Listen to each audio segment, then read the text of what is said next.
먼저 양해 말씀 부탁드리겠습니다. 오늘 본문이 오전 말씀과 겹쳤는데요. 제가 좀 실수가 있더라도 너그러 이해해 주시기 바랍니다. 여러분은 여러분의 자녀가 어떤 사회에서 살기를 원하십니까? 제가 대학교에 들어갈 때쯤 한 번의 일간지에 이런 광고가 실렸습니다. 명문대로 분류되는 어떤 대학교에서 낸 문구인데요. 편의상 어떤대, 줄여서 어대라고 부르겠습니다. 제목은 우리 애는 어대예요 라는 제목입니다. 우리 애는 어떤 대의 대학생입니다. 수많은 영어 강의로 더 힘들게 공부시켜도 좋습니다. 방학마다 교환학생을 보내 만나지 못해도 좋습니다. 첨단 시설 때문에 집보다 학교를 더 좋아해도 됩니다. 세계적인 대학교에서 세계적인 인재로 자랄 수만 있다면 엄마는 어떤 대학교에 더 바라는 것이 없습니다. 네, 이런 문구입니다.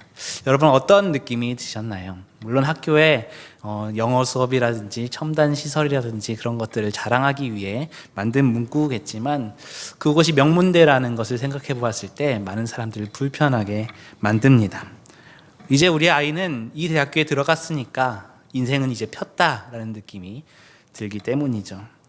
경쟁에서 이기는 자만이 승자가 되고 승자가 지배하는 그러한 구조가 우리가 살고 있는 사회임을 은근히 나타내는 것 같은 느낌입니다. 또 겨우 고등학교 성적만으로 일생을 평가한다면 조금 부당하다 싶습니다. 이것보다 조금 더 노골적인 광고 문구가 몇 달 전에 문제가 됐었는데요. 강남의 한 아파트에서 내건 문구입니다. 언제나 평등하지 않은 세상을 꿈꾸는 당신에게 바칩니다 라고 하면서 그 아파트의 주소를 영어로 적어놨어요. 네, 학벌에 이어서 이제는 주거 형태로 사람을 차별하는, 평가하는 사회, 성공주의, 신계급주의 사회를 노골적으로 반영한 문구입니다. 물론 사람은 누구나 더 좋은 곳에 살고 싶고 그것으로 고가의 아파트에 살고 싶을 수 있지요. 그것으로 자랑을 삼고 싶은 마음도 있을 것입니다.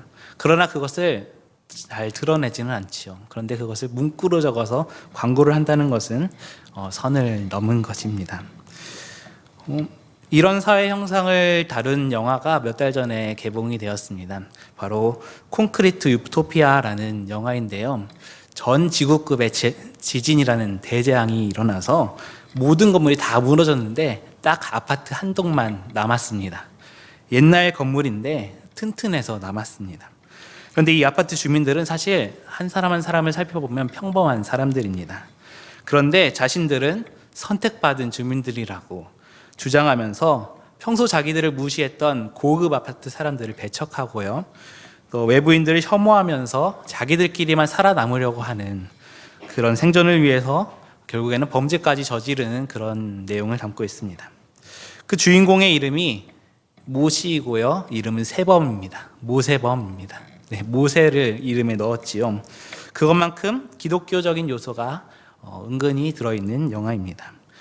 결말 부분을 말씀드려서 죄송하지만 말씀드리자면 교회를 비춰줍니다. 그러면서 이제 경쟁과 배척만이 답이 아님을, 공존의 길이 있음을 보여주며 결말 부분을 맺는 영화입니다. 그렇다면 우리가 살고 있는 이 세상의 모습이 정말 하나님께서 원하시는 모습일까 생각해 볼 수 있습니다. 날마다 승자로 살아가는 것, 그것이 하나님이 우리에게 원하시는 삶인가 생각하게 됩니다. 하나님의 창조의 원리는 절대 그런 것이 아니지요. 요한복음 10장 10절 말씀입니다. 예수님께서 이렇게 말씀하셨습니다. 도둑이 오는 것은 도둑질하고 죽이고 멸망시키려는 것뿐이요 내가 온 것은 양으로 생명을 얻게 하고 더 풍성히 얻게 하려는 것이라. 아멘. 네, 도둑이 오는 것은 도둑질하고 때리고 죽이고 멸망시키는 것이지만 예수님께서 오신 것은 양으로 생명을 얻게 하고 더 풍성한 삶을 누리게 하기 위해서 왔다라고 하는 것입니다. 하나님의 창조 질서는 우리가 더 풍성한 삶을 살기를 원하는 것이 하나님의 마음이라는 것입니다. 그런데 하나님의 마음과는 달리 마귀는 사람들의 마음을 혼란하게 만들고 그렇게 사회를 어지럽히고 질서를 혼돈스럽게 만든다는 것입니다. 그런 사회 속에서 우리는 과연 그리스도인으로서 어떤 삶을 살아야 하는가 하는 것이 또한 오늘 본문의 주제이기도 합니다. 오늘 본문은 그리스도를 맞이하기 위해서 기다리는 우리들에게 주시는 메시지입니다. 이사야서를 성서학적으로 살펴봤을 때 학자들은 이사야를 세 부분으로 나눕니다. 1장부터 39장까지를 제1 이사야, 40장부터 55장까지를 제2 이사야, 56장부터 66장까지를 제3 이사야로 분류합니다. 이사야서를 연구해 보니 그 세 부분이 각각 시기가 다르다라고 여겼기 때문에 그렇게 나눈 것입니다. 먼저 1장부터 39장까지 제1 이사야서는 북이스라엘이 아수르에 의해서 멸망당할 즈음의 이야기를 다룬다고 보고 있습니다. 그 메시지는 아수르와 애굽 또 바벨론이라는 강대국 사이에서 과연 우리가 어떻게 살아남을 것인가, 불의가 가득하고 가증한 예배를 드리는 유다 사람들을 향해서 정의와 공의를 행하라는 메시지를 담고 있습니다. 40장부터 55장까지를 제2 이사야라고 말씀드렸는데, 시기는 북이스라엘이 멸망한 뒤에 아직 남유다가 멸망을 해서 바벨론 포로가 된 시기입니다. 그러나 바벨론의 신은 우상일 뿐이며 오직 여호와만이 유일한 신이시다, 유일한 하나님이시다, 온 우주의 창조주이시다 라고 선포하면서 열방을 구원하실 하나님의 계획을 나타냅니다. 그리고 오늘 말씀이 속한 부분으로 56장부터 66장까지를 제3 이사야서로 분류합니다. 시기는 이제 유다가 바벨론 포로에서 해방되어서 다시 이스라엘을 재건하는 시기입니다.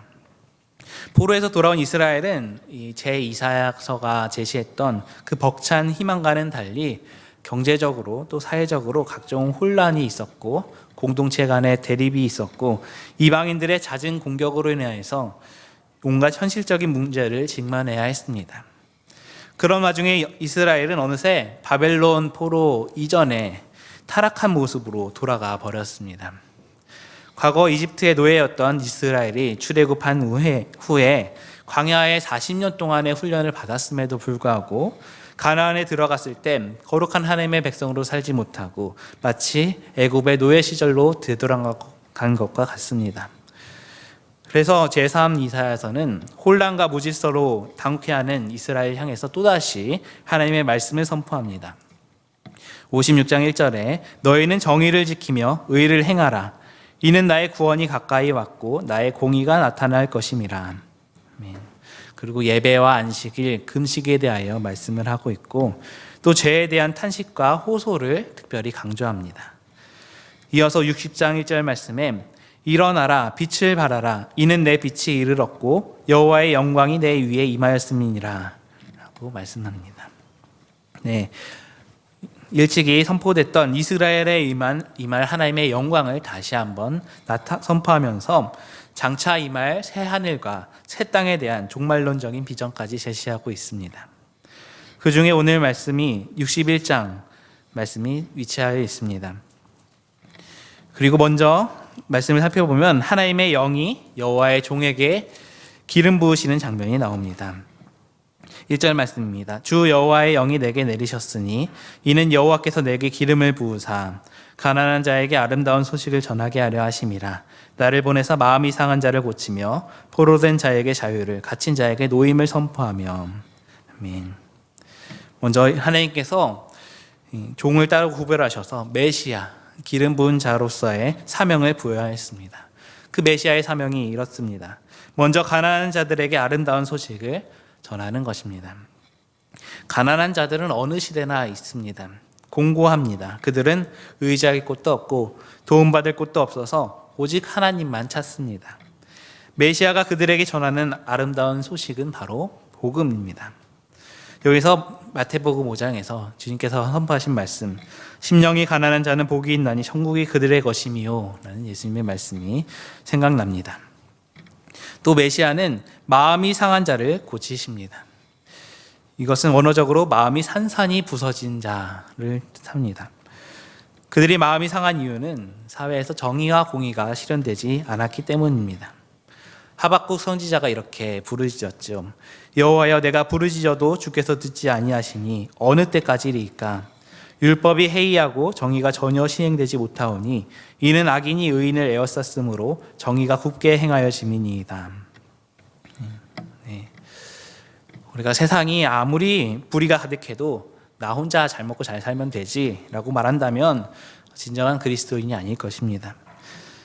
불의로 망가진 세상을 하나님께서 공의로 심판하실 그 메시아가 그에게는 필요하지 않기 때문입니다. 그러나 메시아는 포로된 자에게 자유를, 또 갇힌 자에게 노임을 선포합니다. 포로, 과거에는 전쟁 포로나 노예들이 그 대상이지만 오늘날로 확장시켜 보자면 사회, 경제, 문화적인 측면에서 각종 불이익을 당하는 사람들을 말할 수 있겠습니다.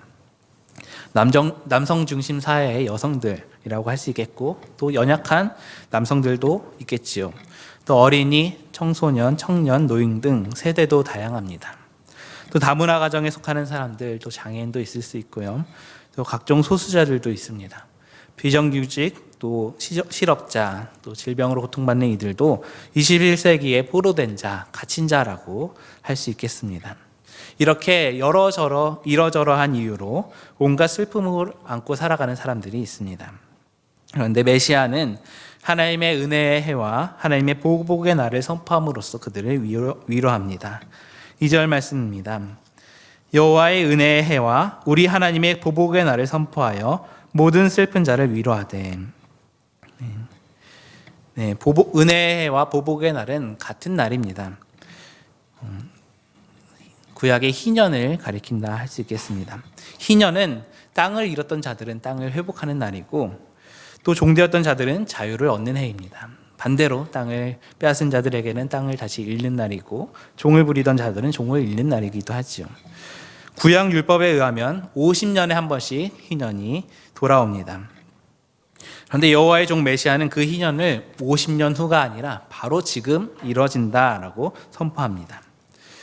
예수님께서 오늘 말씀을 나사렛 회당에서 처음 설교하셨을 때 인용하셨지요. 처음 설교하셨다고 해서 메시아로서의 취임 설교라고 불러지는 본문입니다. 누가복음 4장에 이렇게 선포하셨습니다. 이 성경 말씀이 너희가 듣는 가운데서 오늘 이루어졌다. 메시아 되신 예수님께서는 이렇게 세상에서 온갖 슬픔을 당하는 사람들에게 기쁨을 주시고 찬송으로 그들의 근심을 대신하게 하셨습니다. 마태복음 5장 4절에 애통하는 자는 복이 있나니 그들의 위로를 받을 것이미요.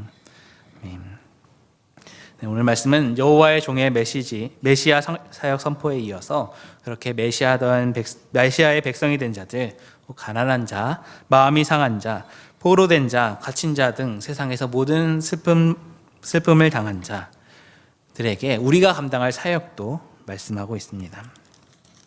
4절 말씀입니다.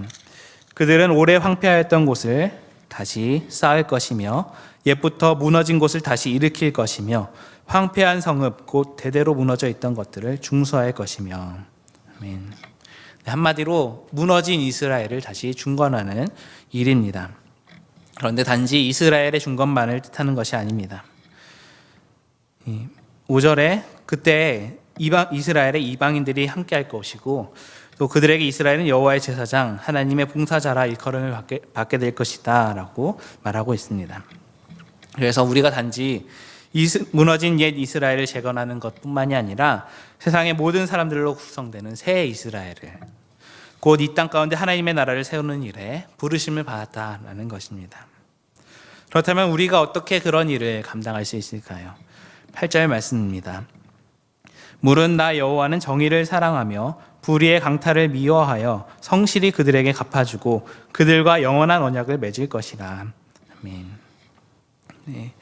우리가 하나님의 의를 이루기 위해서 이 땅 가운데, 이 시대 가운데 택함받은 사람일지라도 우리의 삶의 형편은 본문에서 말한 것처럼 가난한 자일 수 있고요, 마음이 무너진 자일 수 있고요, 슬픈 자일 수 있고요, 아픔을 겪는 자일 수 있습니다.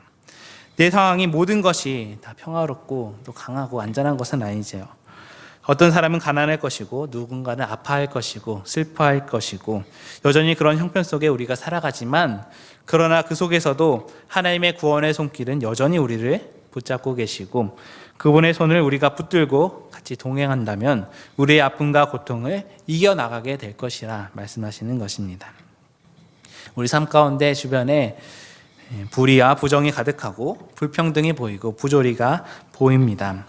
말도 안 되는 일들로 갈등하고 살아갑니다. 그러나 정의를 사랑하시고 불의를 미워하시는 하나님께서 우리에게 성실하게 갚아주시고 하나님께서 친히 우리와 영원한 언약을 맺으심으로써 그 일을 이루어 가신다는 말씀입니다. 그렇게 하나님께서 이루어 가시는 하나님의 나라는 단지 말로만 정의롭고 실제로는 불의한 나라가 아닙니다. 우리 인간의 나라와는 다릅니다. 그때 마치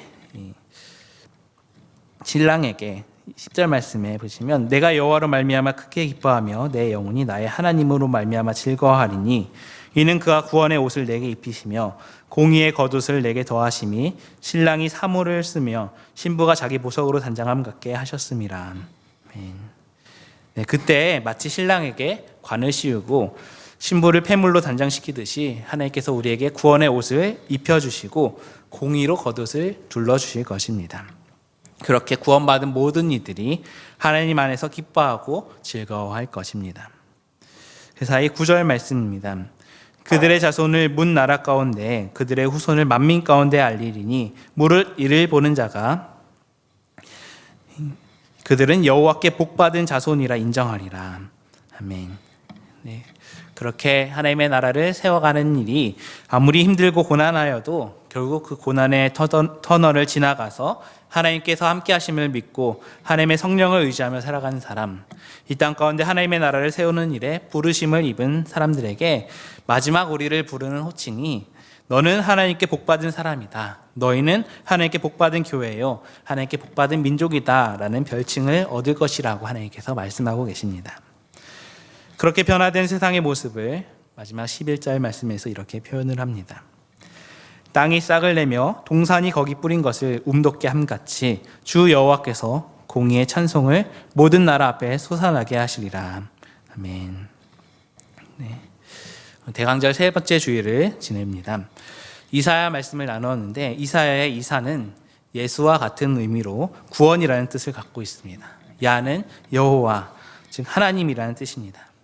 이사야는 그래서 구원이 여기에 있다는 뜻으로 예수 여호와라고 부를 수 있습니다. 하나님이 구원하신다라는 뜻입니다. 그 하나님께서 공의를 사랑하십니다. 우리가 하나님을 신뢰한다는 것은 다른 것이 아닙니다. 하나님의 통치를 믿는 것, 하나님의 통치를 따르는 것입니다. 그럴 때 우리는 우리의 힘이 미치는 곳이면 어디서나 늘 하나님을 찬양하며 하나님께서 요구하시는 공의를 행하며 살아야 할 것입니다. 오늘 말씀 마지막처럼 주 여호와께서 공의와 찬송을 모든 나라 앞에 솟아나게 하시리라. 이 말씀 의지하며 살아가는 저 여러분들 다 되시기 바랍니다. 함께 기도하겠습니다. 하나님, 대강절 셋째 주일을 보내면서 우리의 구세주 예수 그리스도를 기다리며 살게 하심에 감사드립니다. 우리의 현실이 여전히 어렵고 힘듦을 주님께서 아십니다. 끝없이 이어지는 전쟁과 갈등 속에서 평화와 위로의 주님을 기다립니다.